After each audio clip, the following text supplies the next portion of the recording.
So, what exactly are we doing here, Favreau and Filoni? Because, while just last week I was saying that I was learning to appreciate the slower, calmer pace of this show compared to other content, this week's filler episode was freaking ridiculous. I mean, I just couldn't believe it while I was watching it. And then it was another short one, too. I was like, are you kidding me? I thought we'd made so much progress in our relationship, The Mandalorian. I mean, it kind of worked out because with all the election craziness, nobody's really paying attention to anything else. First Halloween last weekend, now the election. I think The Mandalorian maybe picked a bad release date. But they didn't know that this was going to be so crazy when they made this episode, so I don't know why it exists. I mean, like, if you're going to take us off the planet that has Boba freaking Fett on it, it better be for a really good reason. Although on that note, there's a percolating rumor that's back about a Boba Fett spin-off show, a rumor that I've heard myself from my sources. But the latest development is that it might film like in the next couple of weeks instead, before the Mandalorian season 3 films, because it's basically the same people. So if that little tease at the end of episode 1 was all we get in the Mandalorian season 2, and that was only there to set up the Boba Fett spin-off show, I mean, that's gonna be kind of uncool, especially because the Mandalorian could use that storyline. I mean, we don't want to dilute this. I mean, it's like it was finally working. Also, while I appreciate the additional Baby Yoda time, by the way, is he getting close to talking? I mean, he was making a lot of noise. He was gurgling a whole lot. I was like, words are coming. Which is good, because I want to talk to Baby Yoda about his behavior. Because I was kind of creeped out that he kept eating other babies. Like, at first, it was kind of like, I think it was never cute. But at first I was like, okay, maybe I can let this go.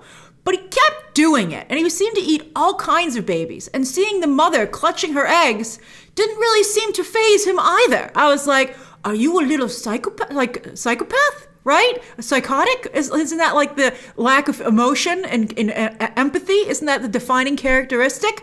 I don't understand why they would add that to the storyline. At first, with just the eggs, I thought maybe Jon Favreau was trying to make some statement about caviar. He's like, you're eating fish as babies. So he's like, what, you eat caviar? You can't be grossed out by this. I was like, I'm not looking at the fish that made the caviar while I do it, man. But anyway, how about the baby spider that Baby Yoda ate in the obvious alien ripoff scene? Again, this show seems to be made for children who have not really seen any other films because it borrows so heavily.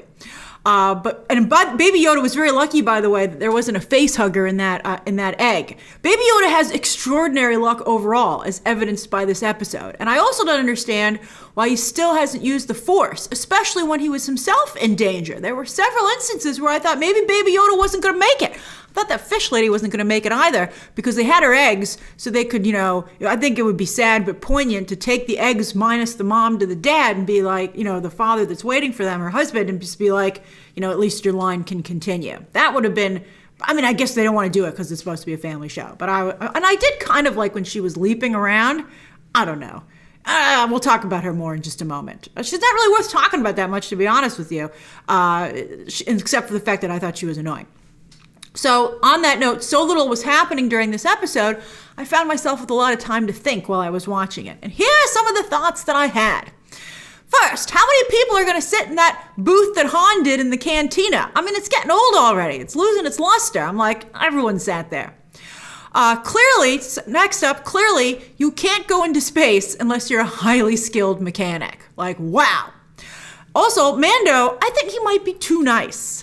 Like, his detours are getting annoying. That fish lady had to go take a hot bath and not tell anyone where she was going. How'd she even know there was a hot sauna there? I mean, I felt really sorry for Mando when he was scooping fish eggs out of the hot water with his glove, and his poor little suede glove was getting all wet. And he like never cleans his helmet off. I'm surprised he didn't clean the crate guts off of it. I was like, he's like, they must have had a hose in Timothy Oliphant's little podunk town. I'd be like, can you at least hose me off here, man? That opening sequence was okay. I mean, it was fine. But it's just, it's a whole lot of nothing. So I felt very sorry for him. And then I felt very sorry for Pedro Pascal when they had Mando go to sleep, not only in his full armor, but with his helmet on. I'm like, why are you sleeping with your helmet on? He's like, because Baby Yoda's in here with me and Baby Yoda would see my face. I'm like, that's basically your son. I think it's okay. Now, on that note, they really should play up the dad angle here. While he was walking around all through the episode, just going through such garbage to try and help Baby Yoda. Like really, like it's almost becoming comical how many roadblocks and how much personal hits he has to take to save this baby. I think they should play up the dad angle because there are so few famous dads in entertainment, especially single dads and adoptive fathers. I mean, that's amazing. They should have Mando Father's Day merch for sure, because what Mando's doing here is truly extraordinary, and it's a rare instance of seeing that men can be caring too of children and you know that you know the maternal gene. It's maternal. No one ever talks about paternal unless they're talking about you got to give some money. You should talk about the paternal instinct. I think this is just really wonderful. So I like that element a lot of the show, and I wish Disney would do something about that, to play that up. They can do a lot of good. But what Peyton Reed did as the director here, less extraordinary. But big surprise! Dr. Mandible, by the way, I see a lot of people guessing that might be a nod to Peyton Reed's Ant-Man movies, but all I felt when I saw that giant ant who was a practical effect was, there's such a thing as maybe going too far in the kid show direction. Like, adults are watching this as well. You gotta make everybody happy. I did think the action scenes were pretty good. So give Peyton Reed more action in Ant-Man and the Wasp 3, please. And as someone who hates spiders, really hates spiders, this episode did give me the heebie-jeebies. I was like, that's a lot of spiders, and they were really big, and they were upset. I also love spending time with X-Wings. I love space battles. I think they're so much fun. That's one of my favorite things about Rogue One.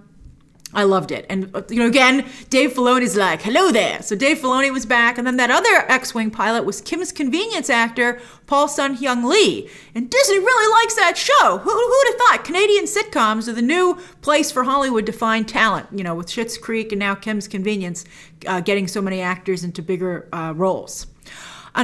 But speaking of the two X-Wing pilots, I couldn't believe they left Mando there in the frozen tundra basically to die. I have no idea how he sealed the cockpit hull after that attack shattered several of the windows. I'd like, where'd you find more glass, man? I mean, I didn't even see any... I don't know how he could have sealed it. I mean, honestly, I think that was unrealistic. I know I'm watching a space show about aliens with a giant fish, but I did feel bad for that fish. She was being nice to Baby Yoda, and Baby Yoda just kept eating her children. I felt really bad. I was like, I think Mando maybe should bring it up and be like, you shouldn't fall asleep because this kid here is eating your kids. I mean, it was sad. It was sad. Why do that? Why do that?